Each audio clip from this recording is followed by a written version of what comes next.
ఈసారి ఎన్నికల్లో ప్రత్యేకత ఏంటో తెలుసా? ఒకే ఒక్కటి. ఫలితం ముందే డిసైడ్ అయిపోయిన తర్వాత ఎన్నికలు జరుగుతున్నాయి. ఎవరినైనా అడగండి. 99% కాంగ్రెస్ వాళ్ళని అడిగినా చెప్తారు ఈసారి మోడీ మూడోసారి వస్తున్నాడని. కాంగ్రెస్ వాళ్ళని అడిగినా చెప్తారు. ఎందుకంటే అంతగా డిసైడ్ అయిపోయిన ఎన్నికలివి. నాకు తెలిసి ఎప్పుడు లేదు ఇట్లా. మేబీ 55లోనో, 51లోనో 51 ఫస్ట్ ఎన్నికలు కాబట్టి, ఆ తర్వాత ఎన్నికలు నెహ్రూ టైంలో ఫలితం డిసైడ్ అయిన ఎన్నికలు అనుకోవచ్చు. ఎందుకంటే అప్పటికి ఆల్టర్‌నేటివ్‌గా అధికారంలోకి వచ్చేటువంటి ఆశ ప్రతిపక్షాలకు పోయింది రెండో ఎన్నికలకి.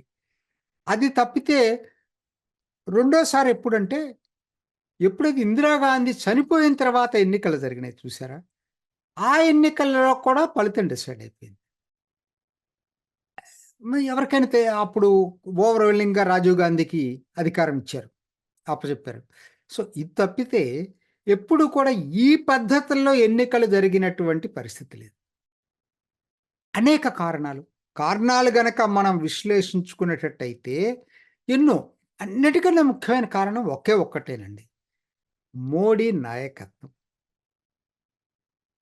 జనాలకి నచ్చొచ్చు మోడీ, కొంతమందికి నచ్చకపోవచ్చు. కానీ జనం మాత్రం ఈసారి ఇంత సానుకూలత మోడీ మీద ఏ నాయకుడు కూడా, ఏ ప్రధానమంత్రికి ఇంతవరకు వ్యక్తపరచల. అది. ఇట్లా పాజిటివ్ ఓటింగ్ ఈసారి. పాజిటివ్ ఓటింగ్ అందామా? లేకపోతే ప్రతిపక్షాల మీద విరక్తి, కోపం, అసలు వీళ్ళేంటి వేస్టు, బాధ్యతారాహిత్య ప్రతిపక్షం అని చెప్పి వాళ్ళ మీద వ్యతిరేకత అందామా? రెండోది కూడా బాగానే ఉంది కాయినింగ్ చేయటానికి. ఎందుకంటే కాంగ్రెస్ మీద వ్యతిరేకత కూడా ఇది కారణం అయ్యుండొచ్చు. ఏది ఏమైనా సరే ఇంతగా ఈసారి మోడీ కల్ట్ లాగా మొత్తం జనమంతా కూడా మోడీ, మోడీ అని కలవరిస్తా ఉంటే, ఒక 2, 3 రోజుల క్రితం అనుకుంటాను, ఇండియా టుడే కాంక్లేవ్ జరిపారు. అఫ్‌కోర్స్ మోడీ కూడా అటెండ్ అయ్యాడు దానికి. అది వేరే విషయం. చివరగా వాళ్ళు వచ్చే 5 సంవత్సరాలు ఎలా ఉండబోతుందని చెప్పి రాహుల్ కన్వాల్ ఒక మోడరేషన్ తోటి జరిపాడు. దారుణం అండి. అది మోడీ వ్యతిరేక ప్లాట్‌ఫార్మ్ లాగా ఉపయోగపడిందది. ఎందుకు ఆ ఇండియా టుడేలో యాంకర్స్ అట్లనే ఉన్నారు. పిలిచేవాళ్ళు కూడా ఆ యాంటీ మోడీ వాళ్ళనే ఎక్కువ మందిని పిలుస్తా ఉంటారు దానికి. ఉదాహరణకి రాజ్‌దీప్ సర్దేశాయ్. వాళ్ళ దీనికి సంబంధం ఆయనే ఫస్ట్ దాన్ని మొదలుపెట్టింది అసలు టాపిక్కు.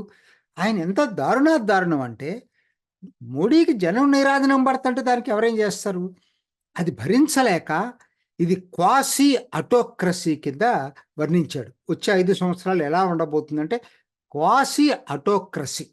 అంటే నియంతకి దగ్గరలో చెప్పాడు. అది కూడా చెప్తున్నాడు. ఆ! పుతిన్ అంత నియంత కాదు. ఏంటండి ఆ భాషేంటి? ఆ పదాలేంటి? వాడే పదాలేంటి? క్వాసీ ఆటోక్రసీకి ఆయన చెప్పిన ఏవేంటి కారణాలు తెలుసండి? One poll, one nation. నాకొక్కటి చెప్పండి. అమెరికాలో నేనిప్పుడు ఇక్కడ అమెరికా నుంచి చేస్తున్నాను. అమెరికాలో ఎలా ఉంటదండి ఎన్నికలు? అధ్యక్ష ఎన్నిక 4 సంవత్సరాలకు ఒక్కసారి జరుగుతుంది. ఎటువంటి పరిస్థితిలో మధ్యలో మిడ్ టర్మ్ జరగదు. కాంగ్రెస్‌కి 2 సంవత్సరాలకు ఒకసారి ఎన్నిక జరుగుతుంది. మధ్యలో ఇంకా ఇదే ఉండదు. కాంగ్రెస్‌కి మధ్యంతర ఎన్నికలుండవు. ఖచ్చితంగా 2 ఇయర్స్ అంటే 2 ఇయర్స్‌కే జరుగుతాయి. అది అంటే ఇంతకన్నా మనది ఇది నియంతృత్వం అంటావా? అమెరికాలో జరిగే ఎన్నికల్ని? ఇండోనేషియాలో మొత్తం కలిపి ఒకేసారి ఎన్నికలు జరుగుతాయి. పార్లమెంట్‌కి, అసెంబ్లీలకి అన్నిటికి కూడా. అసలు ఏంటిది? ఎన్నిక జరక్కపోతే నియంతృత్వం అనండి. వన్ పోల్, వన్ నేషన్ ఎక్కడా కూడా ఎన్నికల్ని కించపరటల. ఎన్నికల్ని బలవంతం ఇప్పుడు ఉదాహరణకు వాళ్ళేం చెప్పారు? ఒకవేళ మధ్యలో ఎవరిదన్నా ఓటమి చెందుతున్న తప్పులేదు ఎన్నిక పెట్టండి మళ్ళా. అది చెప్తున్నారు. ఏదన్నా అసెంబ్లీకి మధ్యలో ఒక గవర్నమెంట్ పడిపోయి, వాళ్ళకి ఆల్టర్‌నేటివ్ గవర్నమెంట్ ఫార్మ్ చేయలేకపోయింది ఏదైనా స్టేట్‌లో, ఎలక్షన్ పెట్టండి. కాకపోతే ఆ మిగతా రిమైండర్ ఆఫ్ ది టర్మ్‌కి పెట్టండి. మొత్తానికి కాదు. One nation, one poll suggest చేసిందది.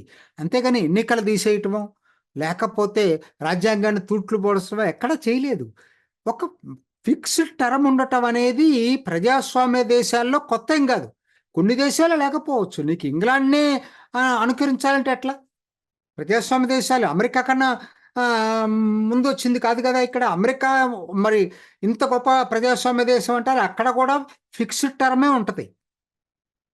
ఇండోనేషియాలో one of the largest nations. అక్కడ ఫిక్స్డ్ టర్మే ఉంటది. సో, కాబట్టి ఇవన్నీ దాన్ని అడ్డం పెట్టుకొని క్వాషీ ఆటోక్రసీ, తర్వాత స్టేట్ సెంటర్, నార్త్ సౌత్ ఏంటి అది చెప్పే మాటలేంటి అసలు? ఇంకోటి ఏంటి చెప్పుకొస్తారు? ముస్లిమ్స్‌కి ప్రాతినిధ్యం తగ్గుతుంది. తగ్గటానికి, పెరగటానికి ఎవరన్నా నిషేధిస్తున్నారా? నాకు కావాల్సిందేంటంటే ఎవరు ఏ పార్టీ నిషేధించట్లేదు. వాళ్ళే బీజేపీలో చేరేసి బీజేపీ నుంచి కంటెస్ట్ చేయొచ్చుగా? కాదు. మరి బీజేపీ నుంచి కంటెస్ట్ చేయరు. అవతల వాడు ప్రతిపక్షాల నుంచి పోటీ చేస్తే వాళ్ళు ఎన్నిక కాకపోతే దానికి కూడా మోడీనే బాధ్యుడా? దానికి కూడా ఆయన క్వాసీ ఆటోక్రసీయా? మన వ్యవస్థ? మోడీ దాన్ని తీసుకెళ్ళాడా?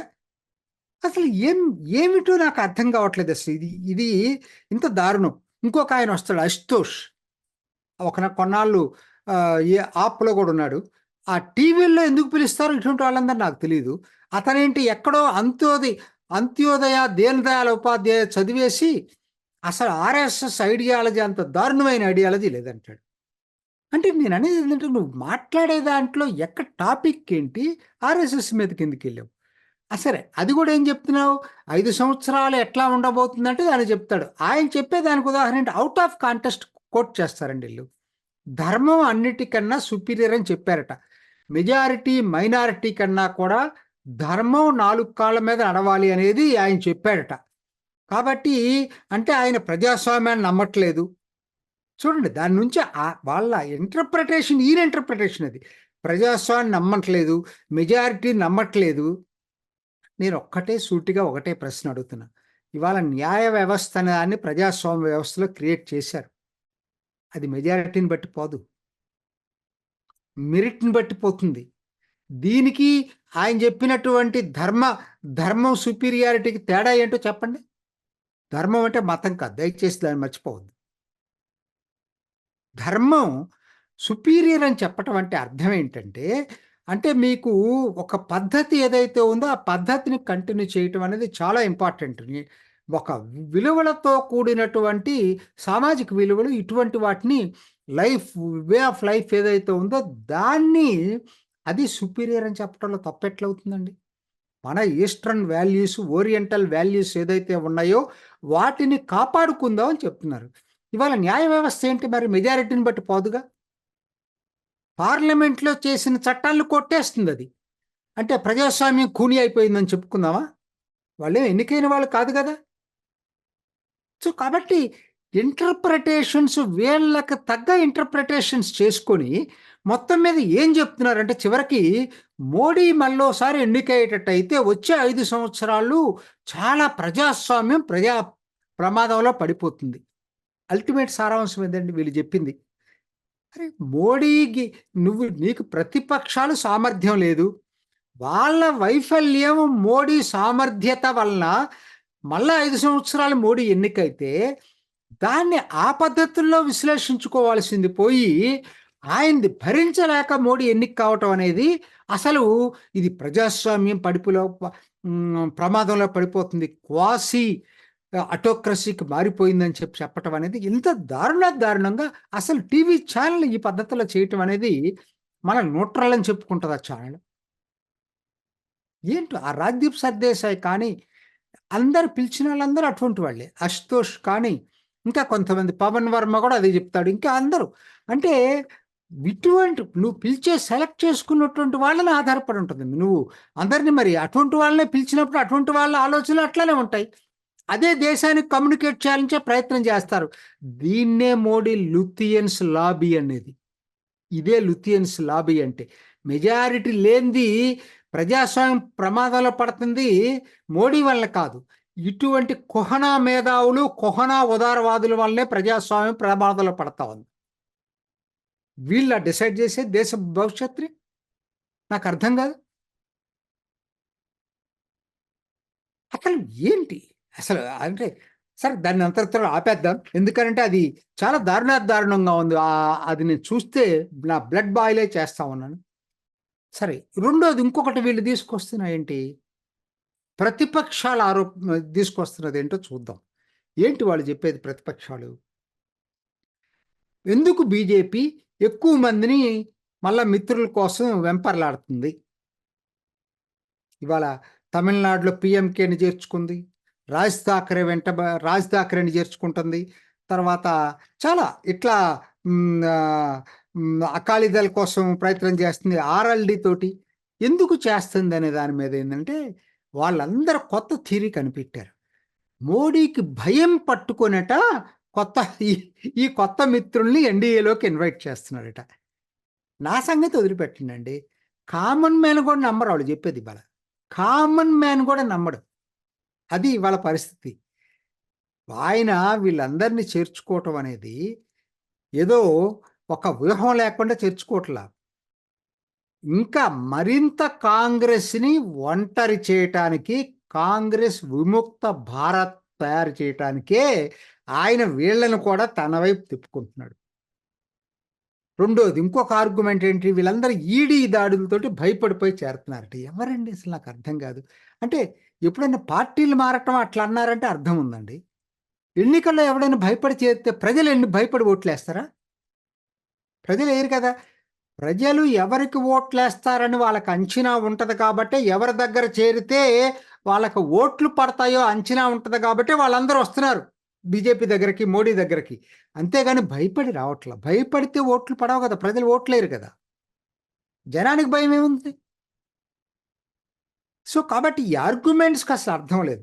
ఉదాహరణ చూద్దామండి. వాళ్ళ రాజ్ థాకరే మొన్నటిదాకా ఆయన అదేం కాదు, కొత్తగా చేర్చుకోవటం అనేది వాళ్ళకేంటంటే ఉన్న పర్సంటేజ్ ఆఫ్ ఓట్స్కి ఇంకొంచెం యాడ్ చేసుకోవడానికి ప్రయత్నం చేస్తుంది బీజేపీ. చెప్పాను కదా, దానికి కారణం ఏంటంటే వైడర్ ఫ్రంట్ తీసుకొస్తున్నారు నిజంగా. అంటే ప్రతిపక్షాలని బలహీనం చేయడానికి ఒక రాజకీయ ఎత్తుగడ, తప్పే ఉంది దాంట్లో భాగమే.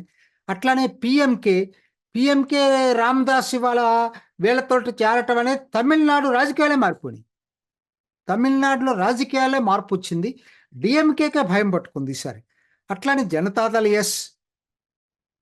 వాళ్ళు వచ్చినా రాకపోయినా కూడా బీజేపీకి పెద్దగా నష్టమేం లేదు అక్కడ. అయినా ట్రై చేస్తున్నారు, అది గొప్ప విషయం. అన్ని సర్వేలు చెప్తున్నాయి అక్కడ వాళ్ళకి ఆటోమేటిక్ గెలుస్తారనేది లోక్సభకి కర్ణాటకలో. అట్లానే అకాలీదళ్, ఎప్పుడు లేని అకాలీదళ్ మరి ఇప్పుడు ఎందుకు వస్తుంది వీళ్ళతోటి? సో ఒక్కటి కాదండి, ఆర్ఎల్డి జాయిన్ అయ్యాడు. నవీన్ పట్నాయక్ పోటీ చేస్తారా కలిసి లేదు నాకు తెలియదు, కానీ నవీన్ పట్నాయక్ కూడా మోడీతోటి కలిసి ఉండాలి. ఎందుకంటే వీళ్ళందరికీ తెలుసు మోడీ తిరిగి అధికారంలోకి వస్తున్నాడు కాబట్టి. రెండోది మోడీ ఫ్యాక్టర్ లోక్సభలో బాగా పనిచేస్తుంది కాబట్టి ఒక కనీసం 4-5% ఎడిషనల్ ఓట్స్ పడతాయి మోడీ పక్కన ఉంటే ఎవరికైనా సరే. ఇవాళ చంద్రబాబు నాయుడు ఎవరు వచ్చినా అదేనండి, ఇంకా వేరే ఉద్దేశమే లేదు, వేరే ఇదేం లేదు, ఖచ్చితంగా దీనికోసమే వస్తారు. సో కాబట్టి ఆ మోడీ ఫ్యాక్టర్ని మోడీ వైపు ఉంటే మనకు ఉపయోగపడుతుందనే దీంట్లోనే వస్తూ ఉన్నారు అందరూ కూడా. అసలు అది వదిలిపెట్టండి. అసలు ఎందుకండి వాళ్ళ కాంగ్రెస్లో ఎక్కువ మంది వాళ్ళు అడుగుతున్నారు, బతులాడుతున్నారు నాయకత్వం. ఎక్స్ చీఫ్ మినిస్టర్స్ని పోటీ చేయమంటే ఒక్కడ ముందుకు రావట్లా. అశోక్ గెహ్లట్, దిగ్విజయ్ సింగ్, కమల్నాథ్, హరీష్ రావత్, డిప్యూటీ సీఎం సచిన్ పైలట్ కూడా వెనకాడుతున్నాడు, ముందుకు రావట్లేదు. టిఎస్ సింగ్దేవ్ ఛత్తీస్గఢ్, ఆయన రావట్లేదు ముందుకి. సో అంటే వీళ్ళందరూ కూడా మోడీ భయపెడితే ఆగిపోయారా? కాంగ్రెస్ తరఫున పోటీ చేయడానికి ఉత్సాహం చూపించట్లేదు వీళ్ళెవరు ఇవాళ. సో ఎందుకు కారణం ఏంటంటే అందరికీ అర్థమైపోయిందండి. అక్కడ దాకా ఎందుకండి ఇవాళ ఇంత డిస్కషన్ నడుస్తుంది? రాయబరేలీ, అమేథీలో అసలు వీళ్ళిద్దరూ గాంధీ కుటుంబం పోటీ చేస్తుందా లేదా అనే డౌట్ ఏర్పడింది జనాలకి. నిన్న డిసైడ్ అయినటువంటి సిఈసి మీటింగ్లో అసలు ఇది పక్కన పెట్టారట. అమేథీ, రాయబరేలీ. అమేథీలో మరి రాహుల్ గాంధీ, రాయబరేలీలో ప్రియాంక గాంధీ పోటీ చేస్తారా, లేకపోతే వాళ్ళ ప్లేస్లో ఇంకొకరు పోటీ చేస్తారా అనేటువంటి ఆల్రెడీ డిస్కషన్ చాలా ఎక్కువగా జరుగుతుంది. ఇంతకన్నా ఇంకేం చెప్పాలండి? క్లియర్గా అర్థమైపోతుంది కదా. అంటే కాంగ్రెస్ భయం పట్టుకుంది, ఓడిపోవటమే కాదు అత్యంత దారుణంగా ఓడిపోబోతుంది. మామూలుగా కాదు, అత్యంత దారుణంగా ఓడిపోబోతుంది. ఎందుకంటే 52 కూడా రావు ఈసారి ఎటువంటి పరిస్థితుల్లో కూడా. సో, అటువంటిది ఇవాళ దానికి చెలవల పలవెళ్ళి రాజ్‌దీప్ సర్దేశాయ్ లాంటి వాళ్ళు, లేపోతే ఇంకా మిగతా అక్కడ కూర్చున్నటువంటి వాళ్ళందరూ కూడా ప్రజాస్వామ్యం ప్రమాదంలో పడింది.